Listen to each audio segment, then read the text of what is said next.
Welcome to the TWIJ Show. I'm Chris Wink, your host and the CEO of Technically, a news site about local economies and change. Each week, the TWIJ Show dives into topics on building better companies with leaders who are doing just that.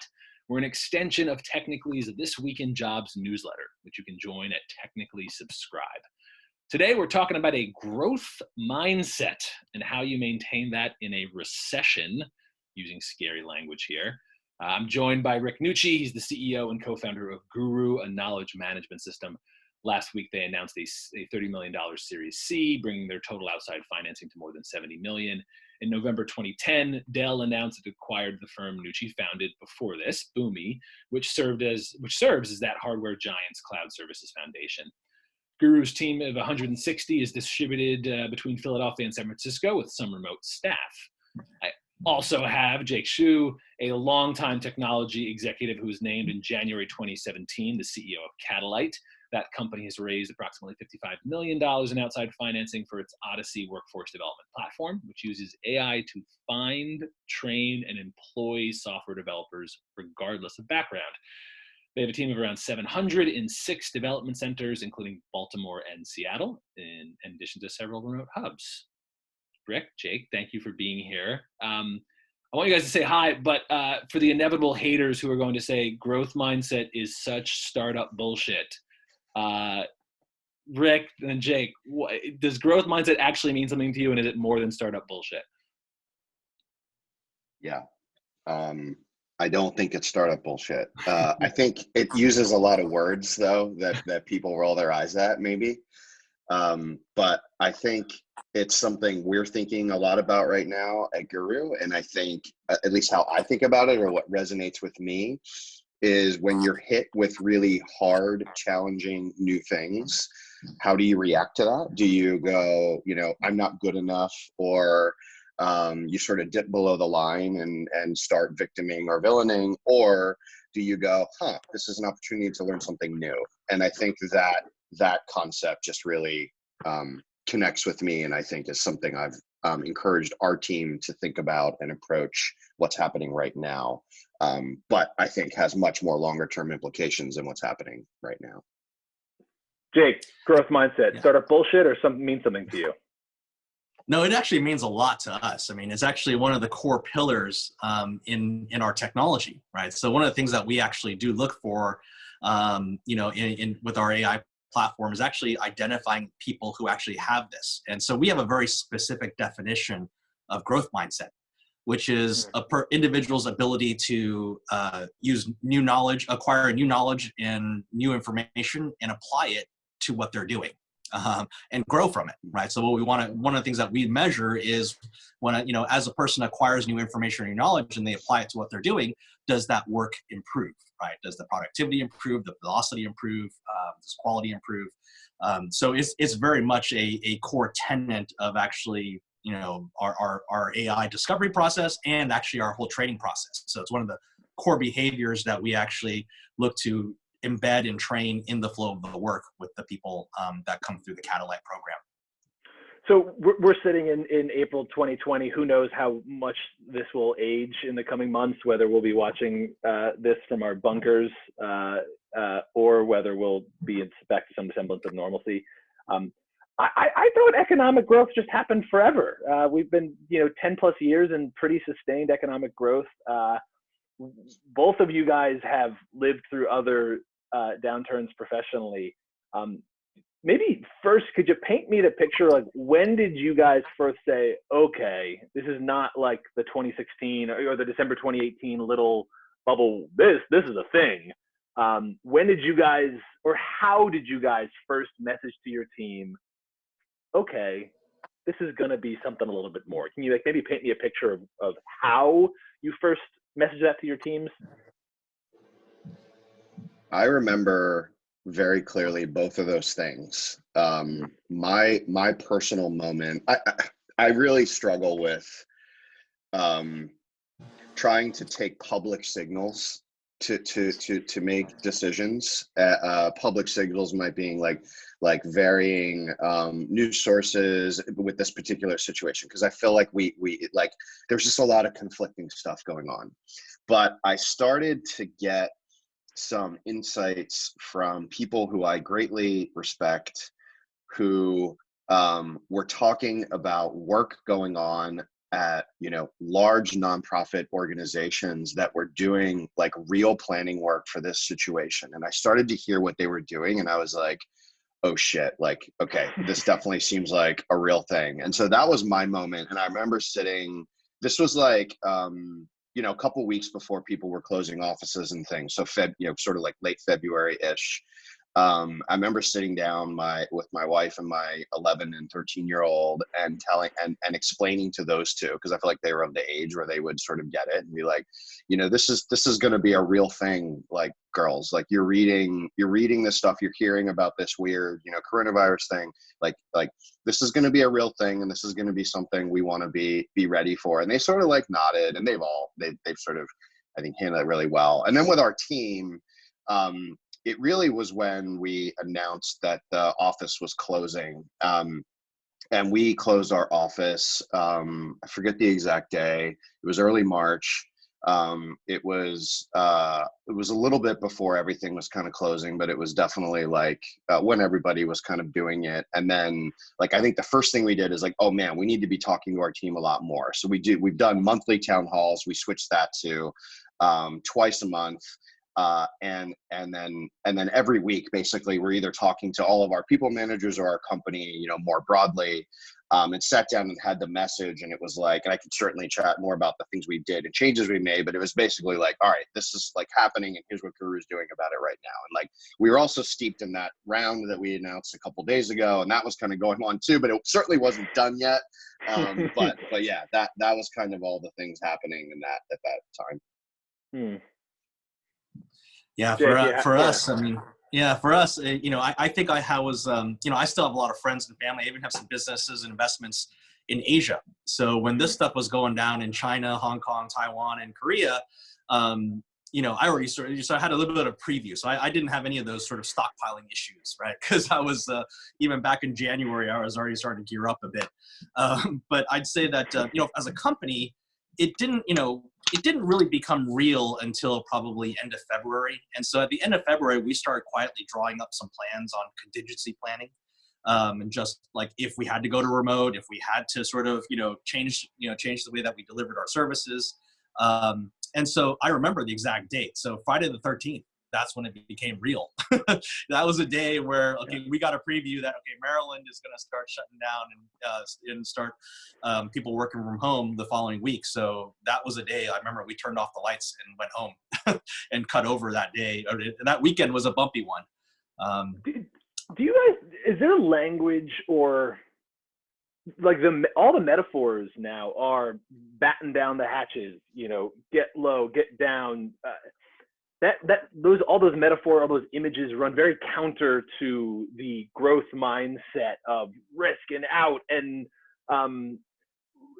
how do you coach? Do you remember drawing up that email, or even just like when you were sharing with staff, do you remember ways you tried to parse the line between, look, this might be a short-term situation, but our long-term plan's not changing. We are growing. Do you remember how, or was that even something you thought about? I'll tell you, for me, and here's a secret, right, of sort of, from somebody who's lived through a number of recessions. And actually, I remember having a conversation about this just weeks before we actually kind of hit a recession here, was it's actually better, and frankly, it's better to grow and build a company in a recession than it is to grow it and build it in boom times, right? I think that's actually something you'll hear again and again. And you hear about this, like the adage of all the big tech titans were typically started in a recession, right? And the reason being is that, in boom times, everybody is sort of, out to optimize and maximize for themselves, right? In a recession, you really find that people really come together, right?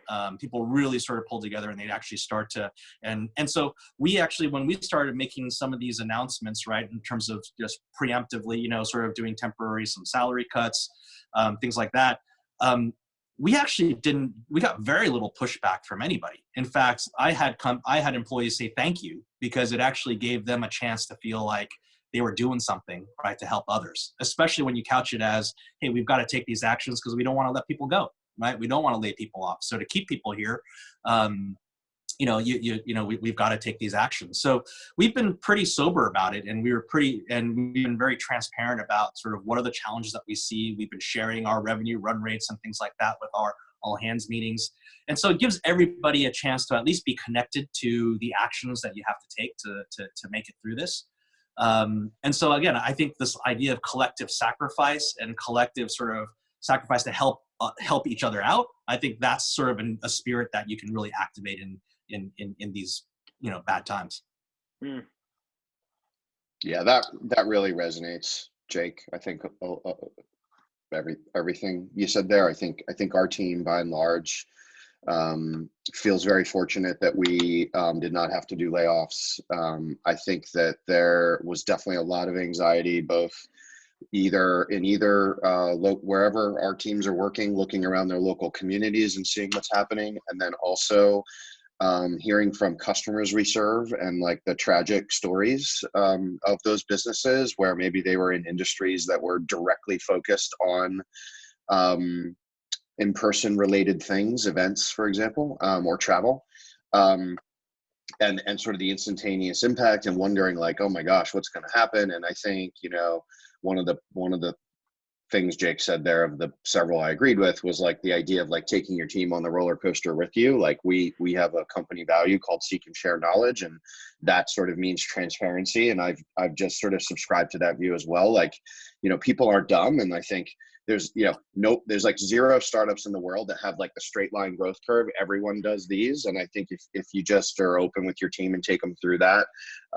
they do feel they are more connected. They are more engaged. They do feel like they're more connected to what's actually going on. They do engage more in the company, and they do want to work together to get through it, and all of that, I think very, very much. And I think was, Boomi raised our Series A in 2008. So similarly, like what was also another time when, although not nearly the abruptness and suddenness like it is now, certainly a global recession event kind of going on that we felt and worked through, and similar kind of approach there, I think. Yeah, and I'd just say, it's really important that all leaders and entrepreneurs are authentic with their teams during this time. And, like the worst thing you could do is be like cheerleader, rah, rah, and be Pollyanna about this, right? It's like everybody sees what's happening. So you got to be authentic. And I encourage, like, open up, right? Share how you feel, right? It's okay to say like, I don't know, or, I'm worried, or even I'm afraid of something.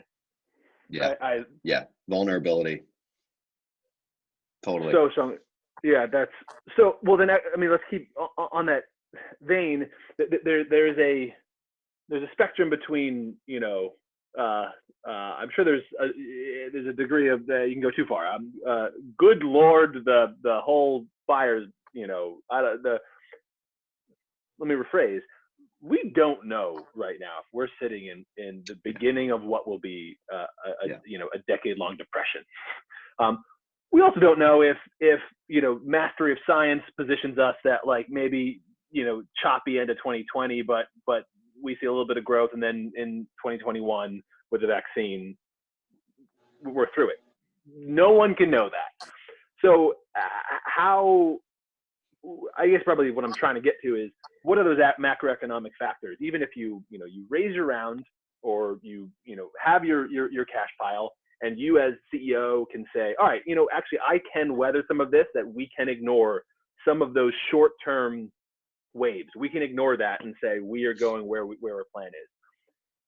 What are those macroeconomic factors, or what are the signals that you say, oh geez, I can't ignore that. It doesn't matter how well positioned I am. This is way bigger than me. Do you guys have those like metrics for the outside world that you're like, I can't ignore that, versus, others, hey, like that's going to happen. Unemployment's going to go up. Unfortunately, that's very tragic, but we're going to keep going.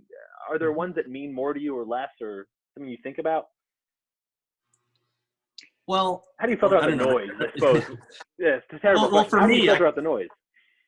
Yeah, I'll tell you, for me, I've been looking a lot less about those tea leaves, because, Catalyte is still really a startup.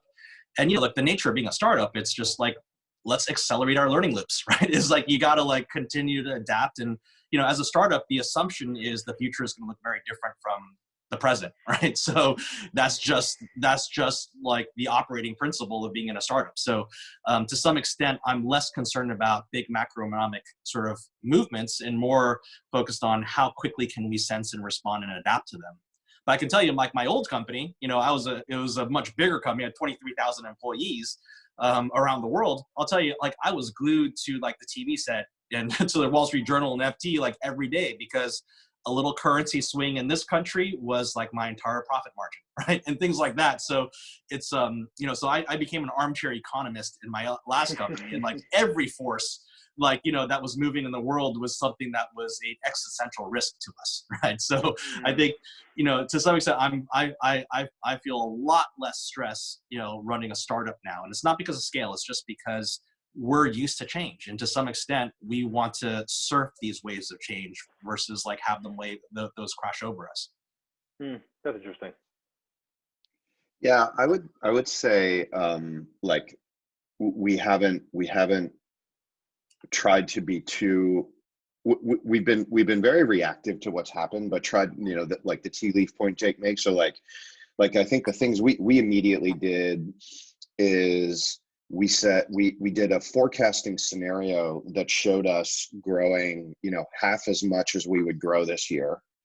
To your point though, Chris, when you kind of set up the question, like there's no facts that any of this is based on, right? But I think it's a healthy exercise to do that scenario planning, because the unknowable part of this is like, what about Guru's product will matter more or less to companies in this environment? We have like hypotheses, like Jake talked about learning loops. Like we have theories we think will happen, and we're testing those right now, but it's like unknowable. So it's like, okay, so because you can't know that, you can't lose sleep over that. Well, what do you know? Okay, well, let's assume that our business grew half as fast this year.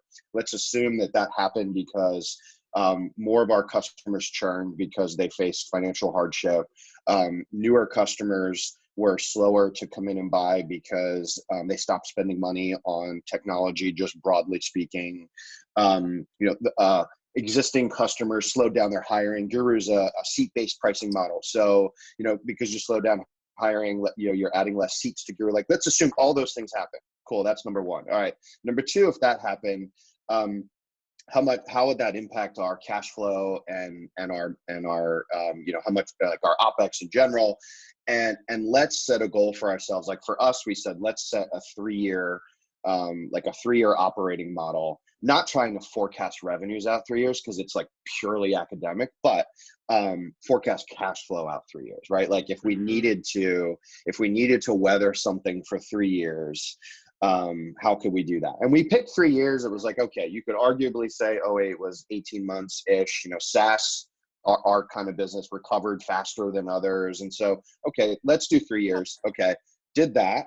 And then that basically reset our plan. And then we set data-based signals, like leading indicators of our business. Like for us, like how many free accounts do people create in Guru on a daily basis? Those things we watched, and then basically align our growth and our spend like to those signals. And then packaged all that up, shared all of that, to the earlier question, very openly and transparently with the team, and said, we're going to base all of our spend around these things.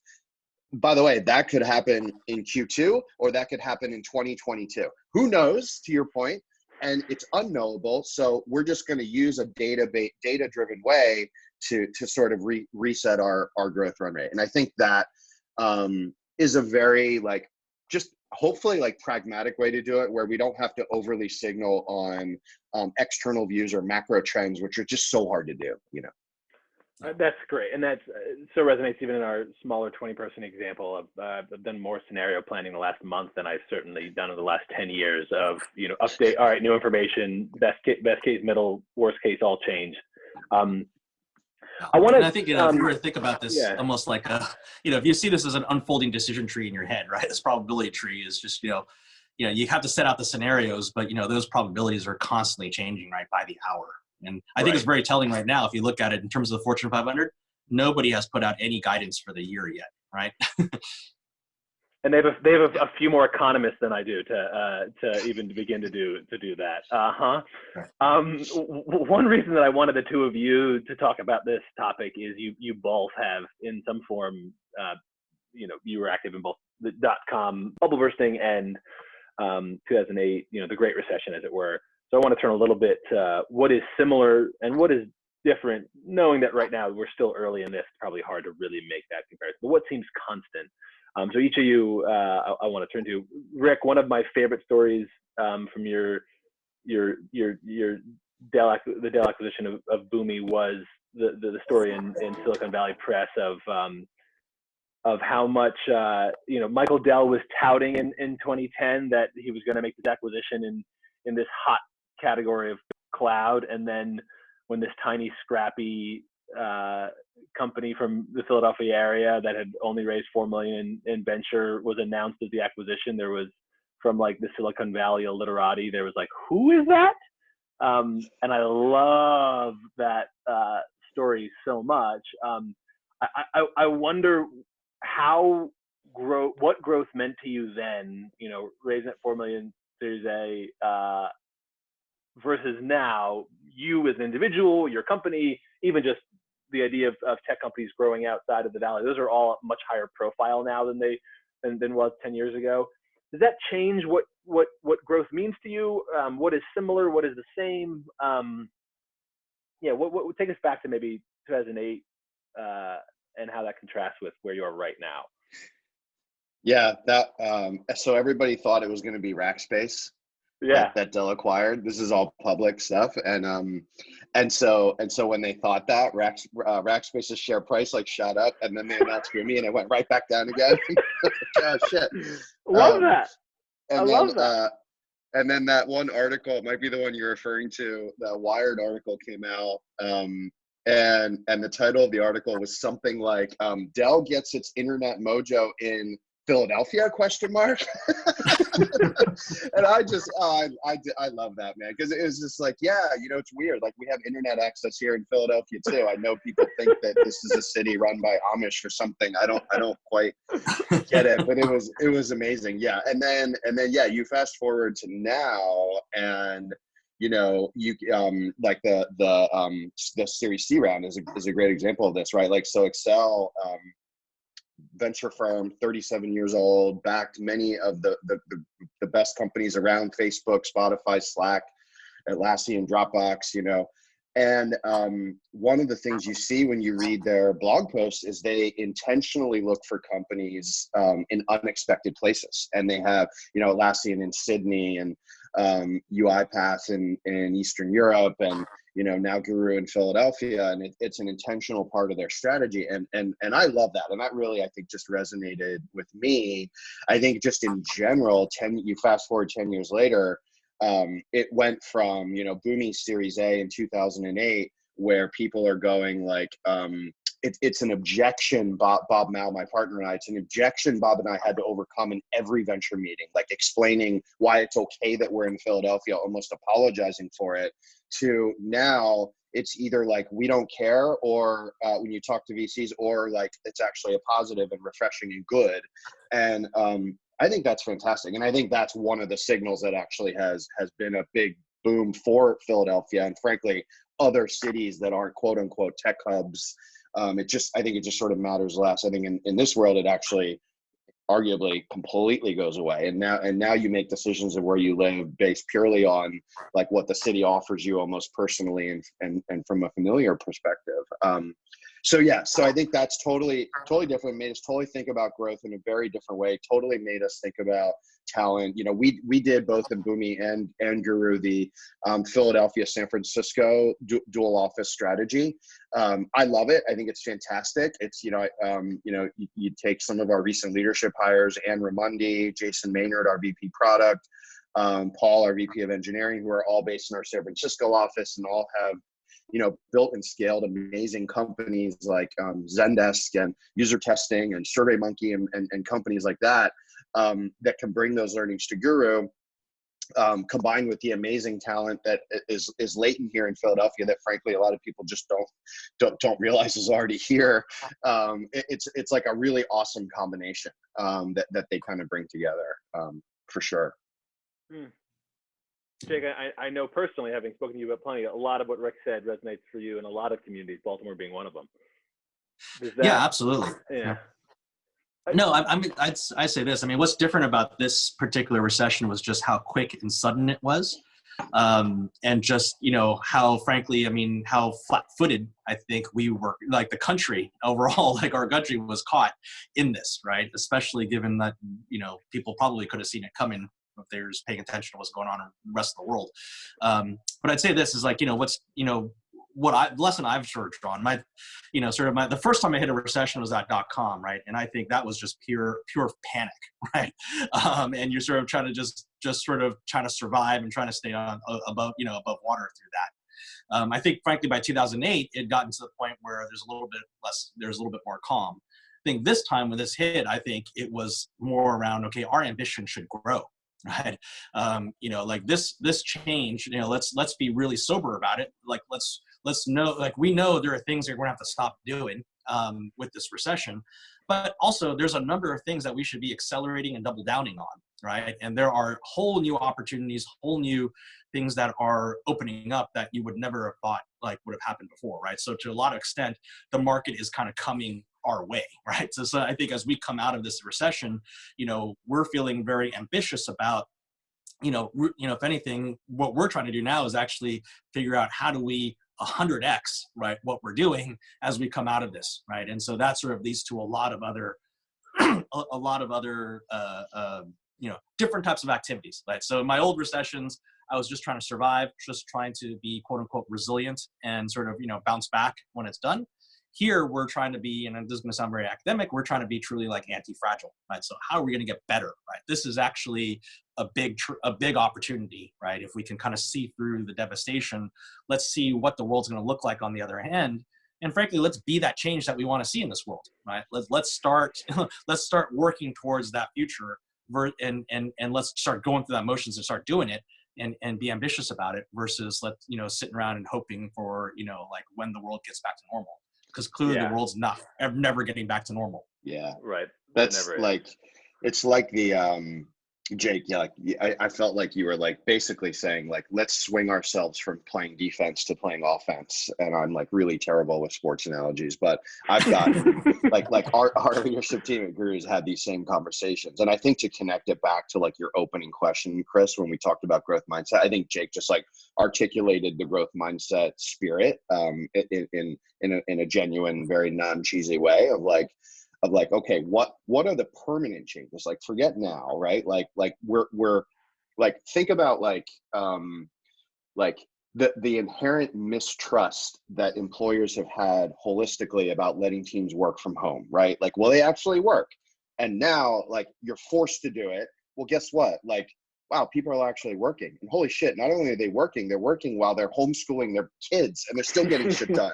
Oh my God, maybe this isn't such a big deal. Maybe we should allow people to have much, right? And so then what happens if people are fully remote forever, or people are, 2 days in an office and 3 days at home, or whatever it is, right? Like, what are the long-term implications about how people work together? What are the long-term implications about what people want in their homes or don't want in their homes now? Like to Jake's point, there's just such there's a million things, and this is the growth mindset. Like, how do you go like, okay, what will be different? What can we learn from this? What does it mean to our business? How do we, find new ways to serve customers in different ways now, because they're going to care about different things. I think like the companies that like think this way, I agree, are really going to have like phenomenal opportunities ahead of them. I don't mean that, I don't want that to ever come across ambulance chasey. It has to be like authentic. Like, we really want to help these businesses, because guess what? Businesses will see through any bullshit or attempt to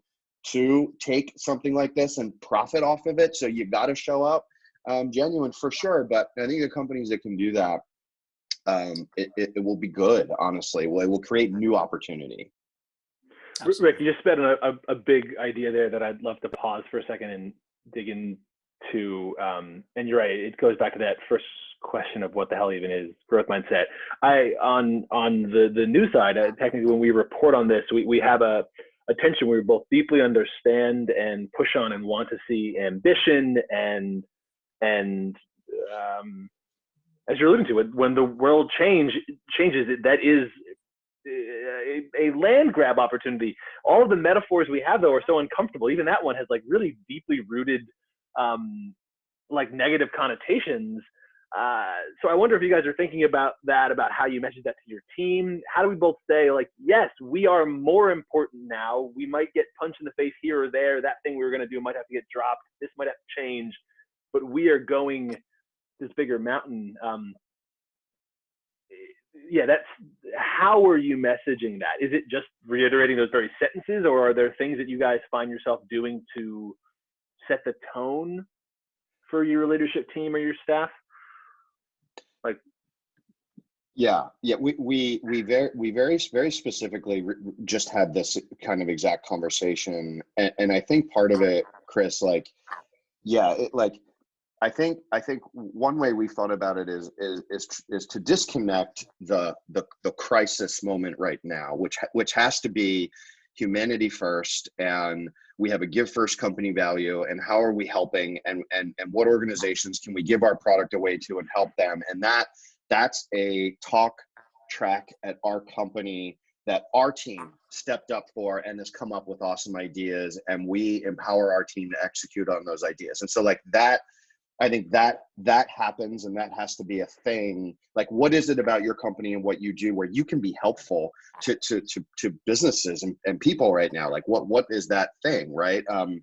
I think the point about like actually building a business is I think to separate that crisis and go like, okay, what are the daily routines that change and the lifestyle changes about the way we work together in Guru's case, and how is the way we work going to be different, and what does it mean when your entirety of relationship is Zoom videos like we're on right now?